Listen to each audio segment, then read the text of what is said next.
దేవుడు గుళ్ళో ఉండాలి, భక్తి గుండెల్లో ఉండాలనే కామెంట్ చేస్తున్నారు. బీజేపీ మత రాజకీయాలను ప్రోత్సహిస్తుంది అంటున్నారు. దీనిపై మీరేమంటారు? ఏముంది, ఎవరి దేవుడు ఆదర్శ పురుషుడు రాముడు, ఆదర్శ ఏకపత్ని వత్సుడు, ఆడిన మాట తప్పనివాడు, తండ్రి మాట ఇచ్చి అడవులకు వెళ్ళినవాడు. వీటి తీసుకొని తప్పేమున్నది? ఏమున్నది దాంట్లో? మేము మాట్లాడు 5 సంవత్సరాలుగా తన గుడిని, తన ఇల్లుని తను లేకుండా 500 సంవత్సరాలు చుట్టూ తిరిగిండ్రు. సుప్రీంకోర్టు జడ్జిమెంట్ ఇచ్చిన తర్వాత అక్కడ గుడి కట్టిర్రు. దాని మీద అంతరాజకీయంగా ఎప్పుడు చేసినాము? ఏలా చేసినాము? ఒక హిందుత్వం ఉన్నామని చెప్పి మాట్లాడుతాం. తప్పేంది అని అంటున్నాం. మీకు వచ్చిన నొప్పి ఏంది? మీకు ఏం లేదు, మీకు వచ్చిన నొప్పి ఏంది చెప్పండి. హిందూ తప్పేంది? రాముడు అంటే మాట్లాడి తప్పేంది? రాముడు ఆదర్శపడంటే తప్పేంది? రాముడి పాలన అందిస్తాము ప్రజలకు అంటున్నాము. రాముడు అందించాడు కాబట్టి అందించాడు అంటున్నాము. తప్పేమున్నది? వాళ్ళకు ఇప్పుడు వాళ్ళు చేసిందే కరెక్టు, ఎదురుపాటు చేసినది ఒకటి బట్టగాల్చి మీద వేసినట్టయితే ప్రజలంతా కూడా చూస్తూనే ఉన్నారు. ప్రజలు మీరు ఎన్ని బట్టగాల్చి మీద వేసినా, ఎంత మీరు పెట్టినా కూడా భారతీయ జనతా పార్టీకి ప్రజలు రేపు తెలంగాణలో కాదు దేశవ్యాప్తంగా ఓటేయబోతున్నారు. కర్ణాటక సెక్స్ టేప్ల స్కాండల్ బీజేపీకి మైనస్గా మారబోతుందంటారా? ఇప్పుడు ఎక్కడో ఒక వ్యక్తి చేసిన వ్యవహారం అది నిజమా అబద్ధమా చర్చ, అది సిట్ వేసినారు, మహిళా కమిషన్ చేసింది, లేదు భారతీయ జనతా పార్టీ అటువంటి మేము ఎక్కడ కూడా ఇచ్చలేదు. మా ఎమ్మెల్యేలు కూడా అన్నాడు భారతీయ జనతా పార్టీలో ఆ అసెంబ్లీలో చూసిన మేము సస్పెండ్ చేయడం జరిగింది. ఈ విషయంలో నేను ఇంతకుముందు మీరు ప్రస్తావించాను.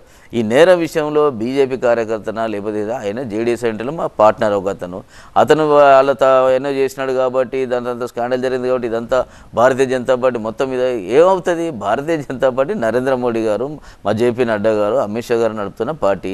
ఆ పార్టీలో జరుగుతున్న విషయాలకు భారతీయ జనతా పార్టీకి ఏం సంబంధం ఉంటుంది? ఒక నేరం ఎక్కడ ఇంత పెద్ద సువిశాల దేశంలో నేరాలు ఎక్కడెక్కడ జరగకుండా ఉండే అక్కడ జరిగినంత మాత్రాన వెంటనే ఇదంతా కూడా బీజేపీకే అవుతుంది, బీజేపీ పలుకుబడి తగ్గిపోతుంది అనుకోవడం అనేది వాళ్ళ భ్రమ మాత్రమే. ఓకే, కర్ణాటకలో బీజేపీకి ఎన్ని సీట్లు వచ్చే పరిస్థితి ఉందంటారు? 28లో 25 రాబోతున్నాయి.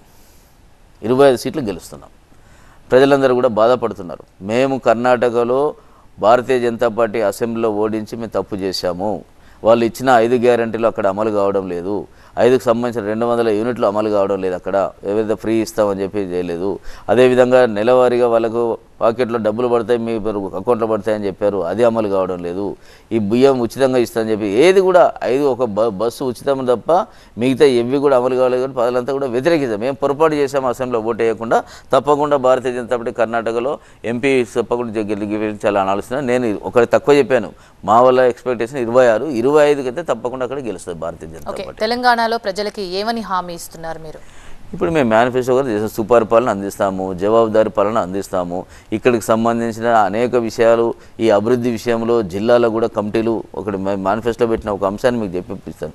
జిల్లాలోకి సంబంధించిన ఏదైతే గ్యాప్ ఉన్నదో, ఏదైతే మేము అక్కడ నుంచి సెంట్రల్ నుంచి వచ్చిన ఫండ్స్ అమలు చేయడం కానీ మానిటరింగ్ కమిటీలను రేపు నియమించబోతున్నాయి అధికారంలో రాగానే. ప్రతి జిల్లాలో దాంట్లో 50% ఎస్సీ ఎస్టీ బీసీలను పెట్టి మిగతా వాళ్ళందరూ కూడా ఆ కమిటీ ద్వారా అక్కడ అమలవుతున్న సంక్షేమం, అమలవుతున్న ప్రగతిని అంతా కూడా వాళ్ళు అబ్జర్వ్ చేస్తారు. వాళ్ళ సూచనలు వాళ్ళన్నింటినీ కూడా భారతీయ జనతా పార్టీ ఆచరణకు తీసుకుంటే ప్రభుత్వం కూడా వాటిని సమీక్షిస్తుంది.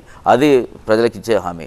అభివృద్ధి విషయంలో ఇప్పటికీ చూస్తున్నారు, రోడ్లు కానీ మౌలిక సదుపాయాలు కానీ అన్నింటినీ కూడా బ్రహ్మాండమైన అభివృద్ధి చేసినాము.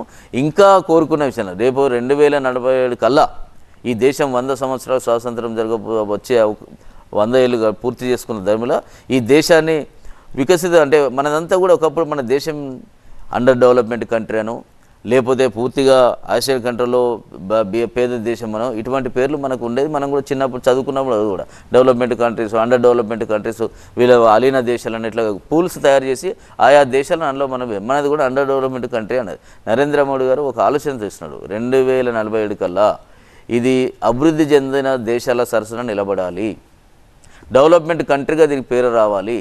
ఆ లక్ష్యంతో ఈరోజు ముందుకు పోతున్నారు. ఆ లక్ష్య దిశగా ఏమైతే అవసరం ఉంటుందో, ఏ అభివృద్ధి ఉంటుందో నరేంద్ర మోడీ గారు అవి చేయడానికి ఒక ప్రణాళికను చేయబోతున్నారు. అందుకే ఏలాంటి అడ్డంకులు ఉండకూడదని చెప్పని సంపూర్ణమైన మెజార్టీ ఇవ్వాలని ప్రజలను కోరుతున్నారు.